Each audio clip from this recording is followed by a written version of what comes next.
Le cours Florent à Montpellier ouvrira en septembre 2015 dans le quartier Odysseum. L'idée d'ouvrir le cours Florent à Montpellier s'inscrit dans une logique après l'ouverture de cours Florent à Bruxelles il y a 2 ans. Aujourd'hui, on remarque qu'il est de plus en plus difficile pour certains étudiants qui viennent de province de venir à Paris, de s'y installer avec tout ce que ça peut engendrer.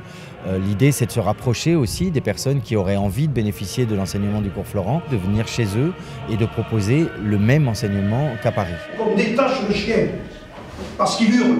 Il y a un moment assez beau quand tu lui dis monstre, monstre, on sent que là il y a une recherche d'un rapport entre les deux. Et fais attention à ça, de l'importance du partenaire. Si tu joues pas assez toi, il aura beau faire dans tous les sens et ce sera vain.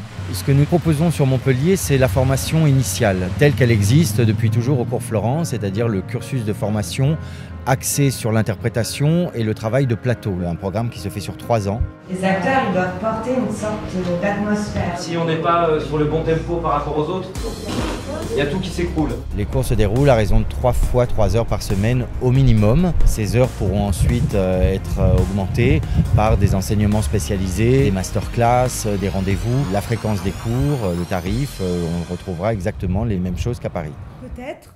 Oui et non, c'est des paroles droites, à nouveau, ligne par ligne. Un étudiant peut faire son stage d'accès à Montpellier et poursuivre ses études sur Paris ou Bruxelles. Il peut faire son stage d'accès à Paris, continuer à Montpellier, faire une première année à Paris et venir terminer ses études sur Montpellier ou sur Bruxelles. On peut être acteur partout. Toujours cette idée de la limite, de la frontière, du seuil. C'est un métier de rêve, on en rêve souvent, mais ça reste une nébuleuse, ça reste quelque chose de très flou. Tant qu'on ne l'a pas tenté, on ne peut pas savoir si on est fait pour ça, si c'est quelque chose de vital.